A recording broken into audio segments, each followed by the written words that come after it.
Isomorphic to its quotient ring.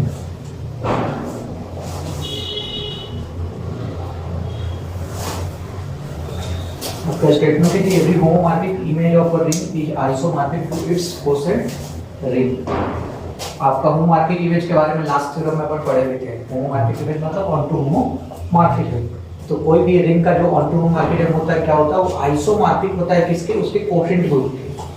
ठीक है, तो प्रीवियस थ्योरम इससे मिलता जुलता था, उसमें से ऑनटू होमोमॉर्फिक रिंग प्रूव किए थे। इसका one one onto homomorphic ring तीनों प्रूव करना। तो ये किसके लिए है, होमोमॉर्फिक इमेज के लिए। ठीक है, तो देखो गिवन लिखूंगा तो ज्यादा क्लियरली समझ में आएगा कि आपको क्या क्या चीज बोल दिया है इसमें। ठीक है, तो गिवन में देखना कहां से रिटर्न करना है। Let r plus comma dot and r dash plus comma dot be two rings let कर लिए and let if such that r tends to r dash is onto homomorphism।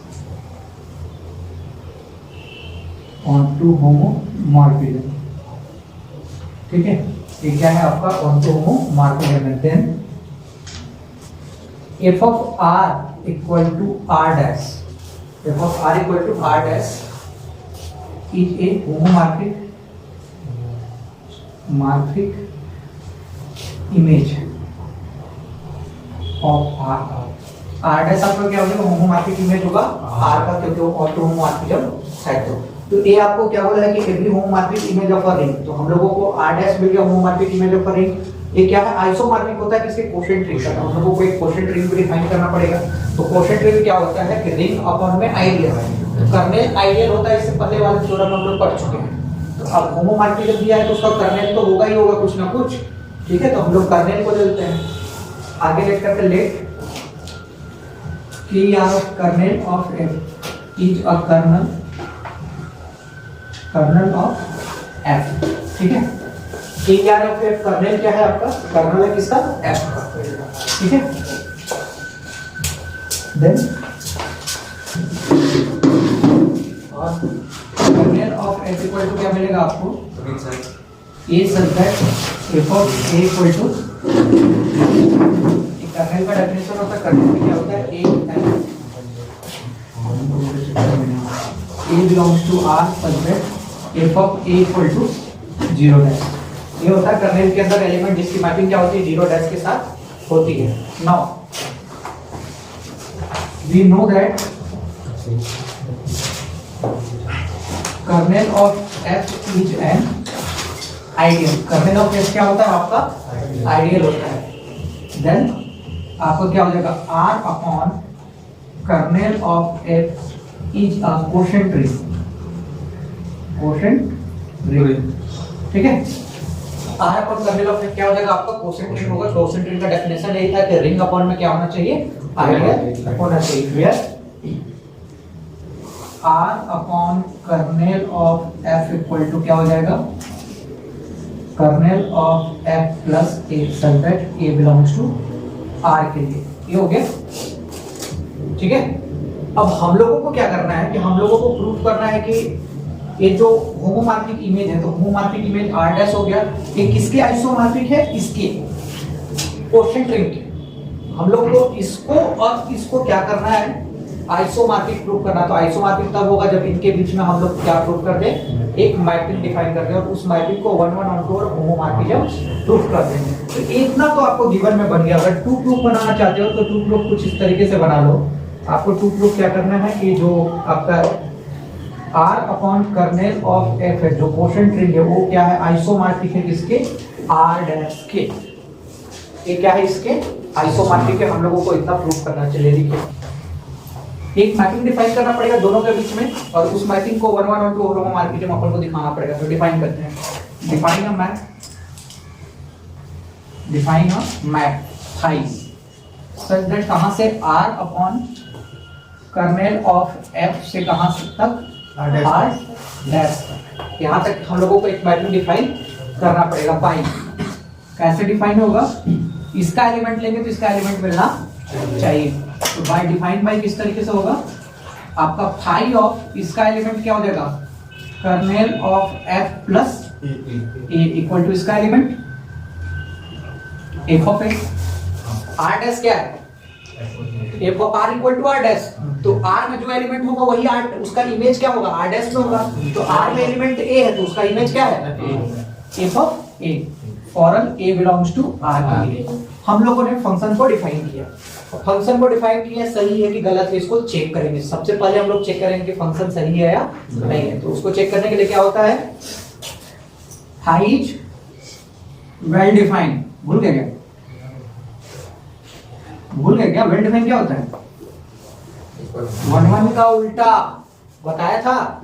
किसी भी फंक्शन को अगर चेक करना है कि वो सही है या गलत है, उसको वेल डिफाइन आप हेडिंग डालो और चेक कर लो। 1 का उल्टा 1 क्या होता था, इमेज इक्वल है तो एलिमेंट इक्वल आना चाहिए। यहाँ पे एलिमेंट इक्वल रहेगा, इमेज को इक्वल शो कर दो तो आपका फंक्शन क्या हो जाएगा, सही हो जाएगा। सही है कि गलत है पता चल जाएगा।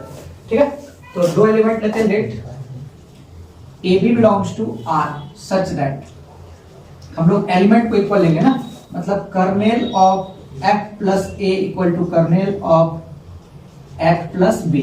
एलिमेंट इक्वल लिया हूं, प्रूफ करने वाला हूं यहां से कि फंक्शन इक्वल है। तो देखो कैसे करोगे, देख लो ए है, इसको अगर ट्रांसफर कर दो तो क्या मिल जाएगा, kernel of F plus A minus B equal to kernel of F मिलेगा। बी को ट्रांसफर कर लो तो ठीक है। अब आपको एक थ्योरम पढ़ाया था, मैं जब पढ़ा रहा था काउंटिंग प्रिंसिपल, उसमें भी इस टाइप का यूज किया था। पर वो कर्नेल ऑफ एफ प्लस इतना ऐड कर रहा हूँ, कर्नेल में इतना ऐड कर रहा हूँ, क्या आ रहा है, कर्नेल ही आ रहा है। दैट मींस कि किसी भी सेट में कोई भी एलिमेंट ऐड या मल्टीप्लाई करने पर अगर कोई फर्क नहीं पड़ता है, तो तब फर्क नहीं पड़ता जब वो एलिमेंट या तो आइडेंटिटी हो या तो वो एलिमेंट उस सेट का ही हो। तो अपन आइडेंटिटी नहीं ले रहे हैं, आइडेंटिटी तो सभी में होता है। तो सीधी सी बात है कि कर्नेल ऑफ एफ में a माइनस बी ऐड करने पे कोई फर्क नहीं पड़ता, मतलब a minus B element kernel के अंदर है। तो इसका इंप्लाई लाइन क्या आ जाएगा कि a minus B belongs to kernel of F. Clear है। अब आप डेफिनेशन जानते हो कर्नेल का, कि कर्नेल के अंदर वे सभी एलिमेंट बिलोंग करते हैं जिनकी मैपिंग किसके साथ होती है, जीरो डैश के साथ। तो a इंप्लाई करेगा f of a minus b equal to zero dash by definition of kernel. ठीक है। अब आप इसमें होमोमॉर्फिज्म लगाने के लिए पहले इसको कन्वर्ट करो, a plus minus b equal to zero dash. That is, इसको क्या लिख सकते हैं, f of a plus f of minus b equal to zero dash. तो यहाँ से मिल जाएगा f of a minus f of b equal to zero dash. तो यहाँ से मिल जाएगा f of a equal to f of b। और f ऑफ a की वैल्यू क्या है, कितना है, phi of kernel of f plus a equal to phi of kernel of f plus b। देखो एलिमेंट इक्वल लेके चला था, फंक्शन इक्वल हो गया, मतलब आपका जो डिफाइन है फंक्शन वो क्या है, वेल डिफाइंड। तो हेंस लिख देना, दिख रहा है ना, हेंस फाई वेल डिफाइंड। अब नंबर सेकंड प्रूफ करने वाले हम लोग 1 1, जस्ट उल्टा रिवर्स प्रोसेस, यहां से चालू करेंगे बैक चलेंगे। सेकंड नंबर फाई इज 1 1 के लिए सेम लेके चलते हैं, phi of kernel of f plus a equal to phi of kernel of f plus b। Mapping equal लेके चलाओ, अब एलिमेंट इक्वल लाना है। तो यहाँ से क्या मिलेगा आपको, इसकी value f of equal to f of b। देखना बैक चलेगा प्रोसेस, रिवर्स प्रोसेस है। इसको एक तरफ ट्रांसफर कर लो तो f of a minus f of b equal to zero dash. क्यों मिला जीरो, f ऑफ a और f ऑफ b एलिमेंट किसका है, r का है, r डैश का है, r डैश का है। तो आइडेंटिटी किसका आएगा, r डैश का आएगा। सीधा सा बात है, दोनों को ट्रांसफर करोगे तो यहाँ जीरो ही मिलेगा, जीरो एलिमेंट। लेकिन जीरो एलिमेंट किसका, r डैश का। तो r डैश का जीरो एलिमेंट शुरू से मान के चले ना, पर जीरो डैश है जी। तो इसमें कौन सा बड़ा बात है, f ऑफ a और f ऑफ b तो किसमें एलिमेंट है, शुरू में ही बता रहा हूँ कि f ऑफ a किसके अंदर का एलिमेंट है, r डैश का है। तो a आ गया। अब इसमें फिर से होमोमॉर्फिज्म लगाना है, तो इसको क्या लिख सकते हैं, f of a plus f of minus b equal to zero dash. This imply f of a plus minus b equal to zero dash. This imply f of a minus b equal to zero dash. मिल गया। अब आपको पता है किसी भी element की mapping अगर 0 डैश के साथ होती है तो कर्नेल के अंदर होता है, यही डेफिनेशन। तो यहाँ से इम्प्लाई क्या हो जाएगा, a minus B belongs to kernel of F.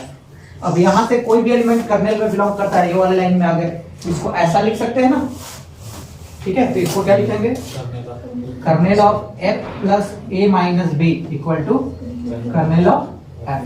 तो यहाँ से ट्रांसफर कर दो, kernel of F plus A equal to kernel of F plus B, transfer कर लिए। यही तो प्रूफ करना था, हेंस 1 1, ठीक है। चलिए नोट करिए, थोड़ा दिमाग में आप चला के पढ़ना है, इसीलिए आपको अब क्या प्रूफ करना है। थर्ड नंबर 5 ऑन टू के लिए लिखना, since if such that r tends to r dash is on to, then for each a dash belongs to r dash, then there exists at least an element a belongs to r such that f of a equal to a dash। Onto का definition, ठीक है, इसको मान लेना first, इसके लिए diagram onto only. Definition लिखना है ए आर से, आर डैश में मैपिंग है एफ, ए है एलिमेंट ए जो कि देयर एग्जिस्ट में आएगा, और ए फॉरन ए डैश, ठीक है, F of A equal to A dash. अब हम लोगों को फाई को ऑन टू प्रूव करना है, तो फाई मैपिंग कहाँ है आपका, R upon kernel of F से आर डैश में, तो आर डैश का एलिमेंट लेना पड़ेगा। तो आर डैश में एलिमेंट क्या ले चुके हैं अपन, ए डैश ले चुके हैं। तो क्या लिखेंगे, for each A dash belongs to are dash, then there exist at least an element kernel of f plus a belongs to r upon kernel of f such that phi of kernel of f plus a equal to a dash। इसको second, ठीक है। इसके लिए diagram देख ले अपन, कुछ इस तरीके का डायग्राम है, r upon kernel of f के r डैश सी है, ओके। इसमें kernel of F plus A there exist में, और ए डैश आपका फॉरल है, इसको सेकंड मान ले। तो बाई फर्स्ट सेकंड आपको क्या मिलेगा, phi of kernel of F plus A equal to F of, ठीक है। यही ऑन टू का लिखिए, फाई होमवर्क। रिंग में दो प्रकार का होमोमॉर्फिज्म होता है, दोनों को लिखना है, पहले प्लस फिर into. Phi of kernel of F plus A plus kernel of F plus b, इसको क्या लिख सकते हैं, phi of kernel of F plus A plus b. Side reason लिखना, kernel of F plus kernel of f equal to kernel of f. Kernel एक set है ना, दो सेट को जोड़ोगे तो सेम सेट ही आएगा ना, उसमें कोई फर्क नहीं पड़ेगा, ठीक है। अब phi of kernel of F plus a था तो उसको क्या लिखते थे, एफ ऑफ ए, इसको क्या लिख दोगे, F of A plus B, that is F of A plus F of B. Homomorphism कर दिया, और एफ ऑफ ए की वैल्यू क्या है, phi of kernel of F plus A plus, इसको क्या लिख सकते हैं, phi of kernel of F plus B. ये फर्स्ट आ गया, एंड सेकंड इनटू वाला form, phi of kernel of F plus A into kernel of F plus B equal to क्या लिख सकते हैं, phi of kernel of F into ऐसा लिख सकते हैं, क्योंकि kernel into kernel equal to kernel ही आता है, इसमें भी सेम, तो कोई फर्क नहीं पड़ेगा। यहाँ से जो अप्लाई होगा तो ये क्या हो जाएगा, F of A into B, that is F of A. Last theorem इसका यूज कर चुके हैं अपन, ये हो गया phi of kernel of F plus A into phi of kernel of F plus B, यही चाहिए था अपन को, हेंस फाई इज होमो